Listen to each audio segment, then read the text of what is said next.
Jubilee Hills by election లో postal బ్యాలెట్ల లెక్కింపు పూర్తయింది. పోస్టల్ బ్యాలెట్స్ లో కాంగ్రెస్ లీడ్ లో ఉంది. ఇక ఈవీఎంస్ లో ఓట్ల లెక్కింపు కూడా స్టార్ట్ చేశారు. మొత్తం 10 రౌండ్లలో ఓట్ల లెక్కింపు పూర్తి కానుంది.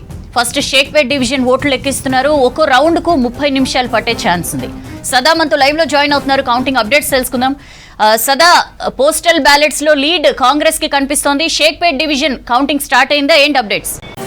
సౌజన్య, మొదటగా 8 o'clock కి ఎగ్జాక్ట్ గా ఇటు పోస్టల్ బ్యాలెట్ల లెక్కింపు స్టార్ట్ అయింది. సో ఈ పోస్టల్ బ్యాలెట్లలో మొదటగా కాంగ్రెస్ కు ఆధిక్యం అయితే కనబడుతున్నట్టు అఫీషియల్ గా మనకు వచ్చిన రిపోర్ట్ ఉంది. సో మొత్తం 101 ఓట్లు ఉన్నాయి. కానీ ఈ 101 ఓట్లలో ఎన్ని వచ్చాయనేది ఇంకా బయటికి రాలేదు. ఇంకొక 5 minutes పట్టే అవకాశం ఉంది.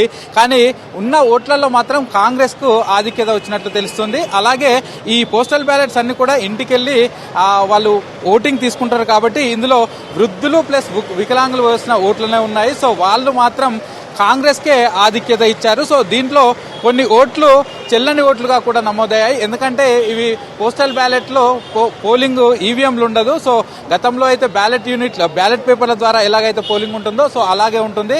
వాళ్ళు ఓటు వేసిన తర్వాత ఆ ఓటును ఫోల్డ్ చేసే క్రమంలో మొదటగా వర్టికల్ గా ఫోల్డ్ చేసి ఆ తర్వాత హారిజాంటల్ గా ఫోల్డ్ చేసి బాక్స్ లో వేయాల్సి ఉంటుంది. కానీ వాళ్ళు మొదటగానే ఓటు వేసిన తర్వాత దాన్ని హారిజాంటల్ గా దానిపైన ఫోల్డ్ చేసినప్పుడు పైన వేసిన ఓటు మళ్ళీ కింద కూడా ప్రింట్ అయ్యే అవకాశం ఉంటుంది. కాబట్టి అట్లాంటి ఓట్లను చెల్లని ఓట్లుగా గుర్తిస్తారు. సో అట్లా కూడా కొన్ని ఓట్లు పడ్డాయని అధికారులు అయితే చెప్తున్నారు. సో ప్రస్తుతానికి మొదటగా ఇప్పుడు వచ్చినటువంటి పోస్టల్ బ్యాలెట్లలో మాత్రం కాంగ్రెస్ కి ఆధిక్యత కనిపిస్తుంది.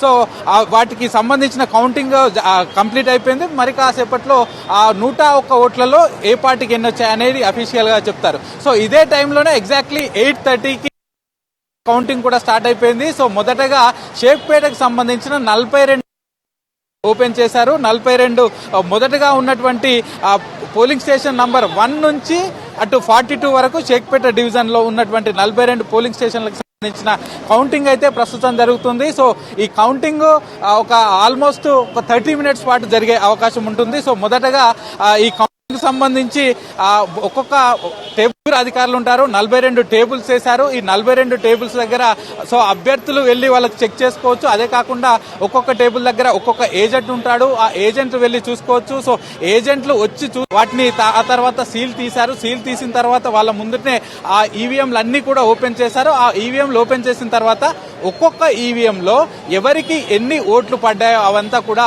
చూస్తారు. సో ఆ తర్వాత ఒక్కొక్క టేబుల్ దగ్గర ఒక్కొక్క ఆఫీసర్ ఆ ఈవీఎంలో వచ్చిన ఓట్లన్నిటి కూడా రాసుకొని ఏ పార్టీకి ఎన్ని వచ్చాయని తీసుకొని ఓవరాల్ గా 42 ఈవీఎంలకు సంబంధించిన ఓట్లన్నీ కూడా కౌంట్ చేసి ఎవరికి ఎన్ని ఓట్లు వచ్చాయి, ఎవరు లీడింగ్ లో ఉన్నారు అనే విషయాలను అయితే బయట పెడతారు. సో మనకు ఇది ఒక ఆల్మోస్ట్ ఇంకొక 10 to 15 minutes టైం పట్టే అవకాశం ఉంది ఫస్ట్ రౌండ్ కు సంబంధించిన డీటెయిల్స్ రావడానికి. సో ఇప్పటికే ఈవీఎంలకు సంబంధించిన డీటెయిల్స్ అన్ని కూడా అక్కడ ఉన్న ఏజెంట్లకు ఎక్స్ప్లెయిన్ చేశారు. ఇక మరోవైపు ముఖ్యంగా ప్రధాన పార్టీల అభ్యర్థులు కూడా లోపలనే ఉన్నారు. కాంగ్రెస్ పార్టీ నుంచి నవీన్ యాదవ్, అలాగే బీఆర్ఎస్ నుంచి మాగంటి సునీత, అలాగే లంకల దీపక్ రెడ్డి బీజేపీ నుంచి ముగ్గురు లోపలే ఉన్నారు. సో వాళ్ళు చెక్ చేసుకుంటున్నారు ఈవీఎంలు ఎలా ఓపెన్ చేస్తున్నారు ఏంటి అనే అంశాలను కూడా వాళ్ళు కూడా లోపల చెక్ చేసుకుంటున్నారు. సో ఇప్పటి వరకు ఉన్న అప్డేట్ మాత్రం పోస్టల్ బ్యాలెట్స్ లో కాంగ్రెస్ కు ఆధిక్యత ఉంది.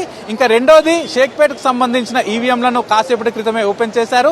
మరి కాసేపట్లో ఇంకో 10 to షేక్పేట్ నుంచి ఎవరికి ఆధిక్యం వచ్చింది, ఎవరికి ఎన్ని ఓట్లు వచ్చాయి అనే వివరాలు అయితే ఇంకొక 10 to 15 minutes లో బయటకు వచ్చే అవకాశం ఉంది. సౌజన్య, రైట్.